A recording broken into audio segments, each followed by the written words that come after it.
Cette leçon a été préparée dans le cadre du cours hybride Mécanique des matériaux 1 du programme de génie civil de l'Université d'Ottawa. Leçon 9.1 Contraintes combinées, partie 1. Plan de cours. Introduction.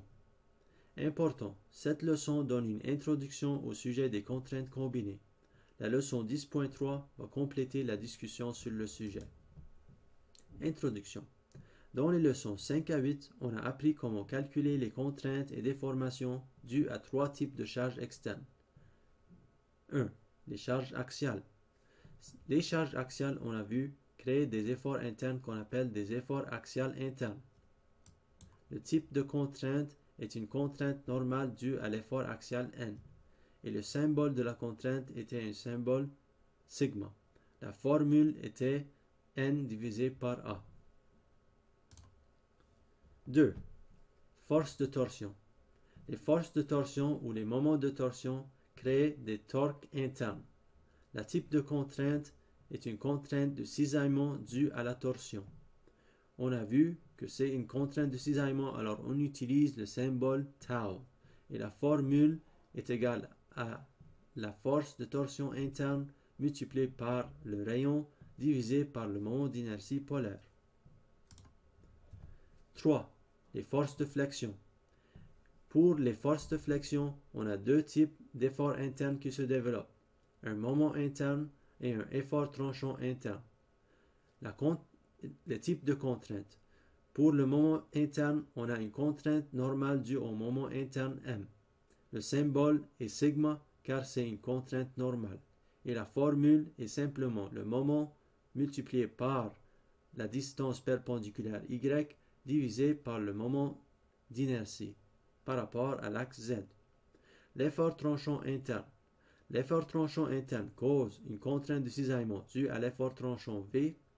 On a vu c'est une contrainte de cisaillement, alors on utilise le symbole tau et on a vu la formule qui est présentée ici pour trouver les contraintes de cisaillement.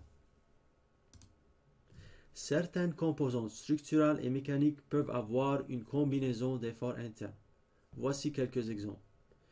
On a une poutre où on a de la flexion et une charge axiale, comme il est montré dans le schéma de droite. Pour ce cas, la charge transversale va causer de la flexion et des contraintes normales et des contraintes de cisaillement dues à la flexion.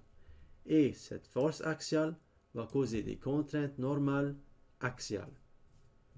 Même chose pour cette poutre de gauche. On a une charge transversale qui va causer de la flexion. Et ensuite, on a ce câble qui va causer une contribution de force axiale dans la poutre, ce qui cause la création de contraintes normales axiales en plus des contraintes normales et de cisaillement dues à la flexion. Un autre exemple. On a une membrure où on a de la torsion et en plus on a une charge axiale. Dans ce cas, on va avoir des contraintes de cisaillement dues à la torsion et des contraintes normales dues à la force axiale. Et on peut avoir un cas général où on a une charge axiale, comme ça, où on a de la torsion due à un moment de torsion et on a de la flexion due à une charge transversale. Dans ce cas, on devra considérer tous les types de contraintes qui sont possibles. Pour une section donnée, si on veut trouver l'état des contraintes normales et de cisaillement à un point sur la section, on peut utiliser la méthode de superposition, c'est-à-dire on peut ajouter les contributions des divers efforts internes pour trouver l'état des contraintes. Alors, si j'ai cet exemple ici, je vais commencer par considérer l'effort axial. Et je vais calculer la contrainte normale due à cet effort axial. Ensuite, je vais considérer cette force et je vais trouver la force interne. Alors, j'ai considéré la force interne N. Je vais maintenant considérer les forces internes V et M. Et je vais aussi trouver les contraintes normales dues à la flexion et les contraintes de cisaillement dues à l'effort tranchant. Et je vais combiner tous ces types de contraintes pour trouver l'état des contraintes. Alors ensuite, on fait le sommaire de contraintes sur un élément infiniment petit. Et on indique les contraintes dans l'axe X dans l'axe Y et les contraintes de cisaillement. Ce sont les trois types de contraintes qui sont possibles sur l'élément. Voici une convention lorsqu'on veut indiquer le sommaire des contraintes sur cette unité infiniment petite, sur cet élément infiniment petit. Parce que dans ces problèmes où on vous demande de trouver les contraintes combinées, à la fin, on doit donner la réponse sous forme de cet élément petit avec les contraintes dans les réactions correctes. Convention. Lorsqu'on donne notre réponse, on doit savoir comment indiquer la direction des flèches sur notre élément petit.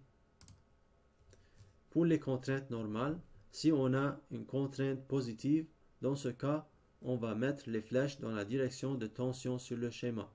Si la contrainte est négative, on va mettre les flèches dans la direction de compression sur le schéma. Maintenant, comment est-ce qu'on sait si la contrainte est positive ou négative? Alors, pour les forces axiales, c'est très facile. On va juste utiliser la convention qu'on a vue pour le calcul des contraintes axiales, normales axiales. Et si on trouve une réponse positive, c'est-à-dire si on a une force de traction, dans ce cas, la contrainte va être positive. Et si on trouve une contrainte qu'on utilise la formule qui est négative, ça veut dire la contrainte est négative. C'est-à-dire si on a une force interne axiale de compression, on sait la contrainte est négative. Et dans ce cas, on peut utiliser ce qui est montré ici pour indiquer les flèches. De plus, pour les moments internes, encore une fois, si on applique la formule d'après les principes qu'on a discutés dans les leçons 7.1, on va trouver une contrainte soit positive ou négative et on va utiliser ça lorsqu'on indique les flèches. Alors, on se souvient, si le moment est positif, on va voir de la compression en haut de l'axe neutre et de la traction en bas de l'axe neutre. Et pour le moment négatif, on a la situation inverse. Ça, c'est pour les contraintes normales. Pour les contraintes de cisaillement, c'est un petit peu différent. Alors, premièrement, voici la direction des contraintes pour la direction des flèches pour une contrainte de cisaillement positif. Et voici la direction des flèches pour une contrainte de cisaillement négatif. Et voici la convention pour l'effort de tranchant. Pour l'effort tranchant, les contraintes de cisaillement dues à l'effort tranchant, on doit suivre cette convention pour savoir la direction des flèches. Alors, ce qu'on va faire, c'est si on a un V positif, on se souvient que le V positif va aller clockwise sur la section de la poutre. Alors, ce qu'on va faire, c'est si on a un V positif, on va aussi indiquer nos contraintes de cisaillement dans la direction clockwise. Si on a un V négatif, on l'indique de l'autre façon. Pour les torsions internes, aussi, on doit utiliser l'inspection. On va examiner la direction du torque interne pour savoir si la contrainte de cisaillement est positive ou négative et comment indiquer les flèches. Vous pouvez voir ces deux exemples pour comprendre comment on indique les flèches sur l'élément pour la contrainte de cisaillement. Dans la leçon 10, on va voir comment on peut utiliser l'état des contraintes pour trouver une autre catégorie de contraintes appelée contrainte principale. Ça, c'est à suivre. Alors, on va attendre à la leçon 10. Mais on va voir, on peut prendre l'état des contraintes et transformer ça en des contraintes principales normales. Et on peut prendre l'état des contraintes et transformer ça en des contraintes de cisaillement principales maximales. Et ceci est la fin de la leçon 9.1.